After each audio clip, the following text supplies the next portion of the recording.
थे। अगर हमारे गृह मंत्री ने 370 हटाया नहीं होता तो इतने स्वाभिमान से ये जाकर अपना भारत जोड़ो का समापन वहां नहीं कर सकते। सर, जिस कश्मीर में लाल चौक पे जाकर इन्होंने अपने भारत जोड़ो का समापन किया, उस क्षेत्र में जाके इतने स्वाभिमान से ये समापन कैसे कर सकते थे? अगर हमारे गृह मंत्री ने 370 हटाया नहीं होता तो इतने स्वाभिमान से ये जाकर अपना भारत जोड़ो का समापन वहां नहीं कर सकते। सर, अगर इनके घोटाले अगर किसी ने निकाले तो अंक खत्म हो जाएंगे, पर इनके घोटाले समाप्त नहीं होंगे। सर, ये चीज ऑपोजिशन ने याद रखनी चाहिए, जो काम करता है गलतियां उनसे ही होती हैं। आपने ना कभी काम किया, ना लोगों के लिए कभी प्रयत्न की, ना लोगों के लिए कभी जॉब्स अपॉर्चुनिटी कैसे आएगी देश में, उसके लिए काम नहीं किया। एक उंगली अगर ये जो आज सरकार में उनके ऊपर दिखाते हैं तो इन्होंने ये याद रखना चाहिए कि 4 उंगलियां इनके तरफ रहती हैं। कई लोग भारत जोड़ने निकले थे। मुझे बताइए, भारत के इस देश के लोगों ने कभी भारत को टूटने दिया? कभी टूटने नहीं दिया। जो जोड़ने निकले थे ना, कोई चीज टूटी नहीं तो उसे जोड़ने कैसे निकल सकते हैं? ये पहला प्रश्न उनको मेरा है सदन के माध्यम से।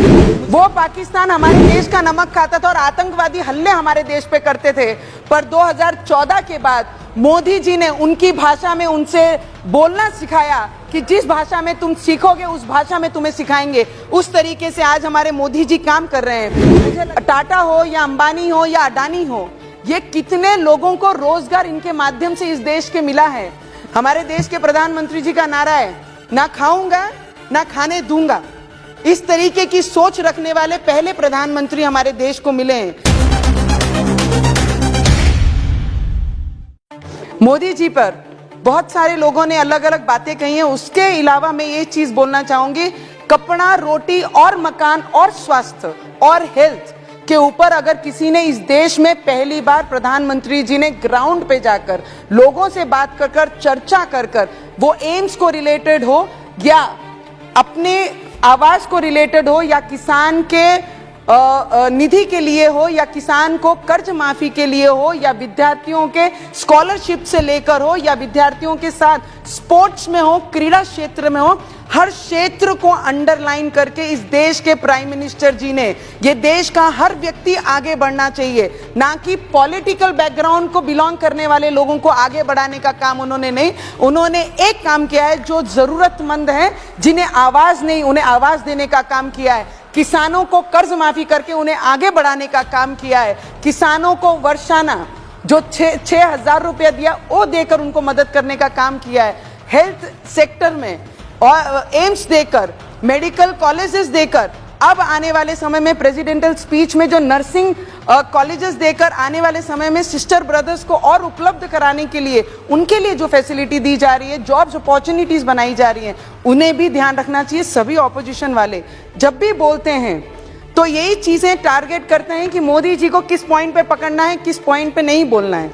सर, मैं आपको इतना बताना चाहूंगी कि डिजिटल आज देश में अगर कोई लाया है तो ठेले वालों से लेकर, भाजी वालों से लेकर, बड़े व्यापारियों से लेकर, प्राइवेट सेक्टर में लेकर डिजिटल अगर कोई नॉन लोगों में कराए, रूरल एरिया में भी लोड गाड़ियों पे ठेलों पर आज QR कार्ड करके स्कैन करके आप 50 रुपए 20 रुपए देना भी अगर किसी ने इस देश को सिखाया है तो वो मोदी जी ने ही सिखाया है।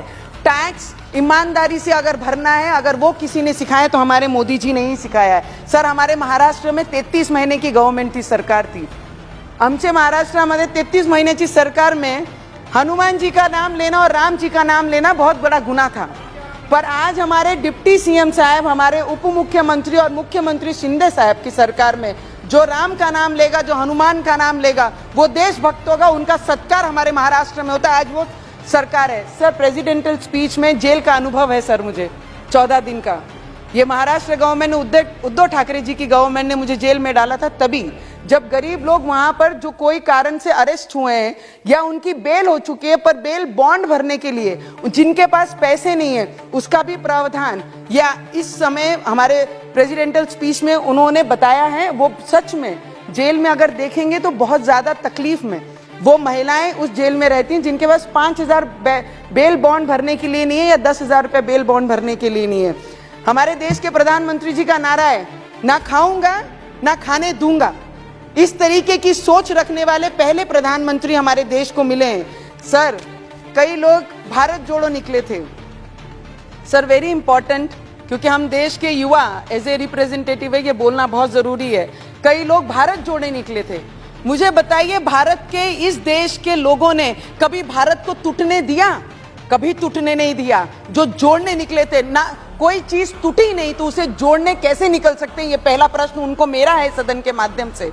मुझे आपको बोलना है सर, जिस कश्मीर में लाल चौक पे जाकर इन्होंने अपने भारत जोड़ो का समापन किया, उस क्षेत्र में जाके इतने स्वाभिमान से ये समापन कैसे कर सकते थे? अगर हमारे गृह मंत्री ने 370 इस सभागृह में लाया नहीं होता और 370 हटाया नहीं होता तो इतने स्वाभिमान से ये जाकर अपना भारत जोड़ो का समापन वहां नहीं कर सकते। सर थैंक यू सर, बहुत जरूरी है सर। सर सर सर मुझे ऑपोजिशन के कई लोग, मुझे बताइए, देश के बड़े बिजनेसमैन व्यापारियों को, टाटा हो या अंबानी हो या अडानी हो, ये कितने लोगों को रोजगार इनके माध्यम से इस देश के मिला है?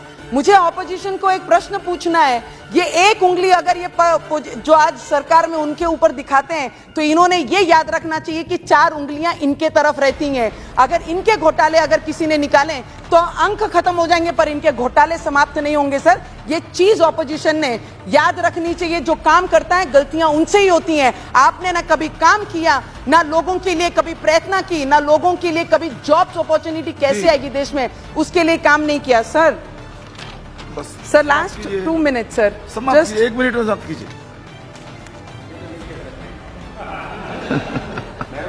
सर 2014 के पहले, सर राजस्थान आपको जिस तरीके से प्यार है, हमें भी हमारे राजस्थान पे उसी तरीके से बहुत ज्यादा प्यार है। 2014 से पहले सर, पाकिस्तान का परिस्थिति अगर देखते थे तो सरकार उन्हें मदद करती थी।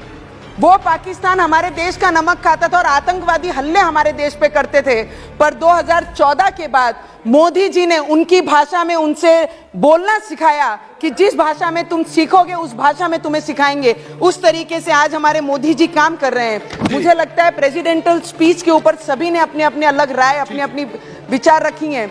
मैं फुल हार्टेड हमारे आदिवासी क्षेत्र के आदिवासी महिला जो प्रेसिडेंटल हैं, आज प्रेसिडेंट हैं, उनके स्पीच के ऊपर आपने मुझे बोलने का मौका दिया। मैं दिल से मेरे आदिवासी भाई बहनों की तरफ से इस सदन का, मोदी जी का और सभी का दिल से बहुत बहुत धन्यवाद करती हूँ। जय श्री राम। राम राम।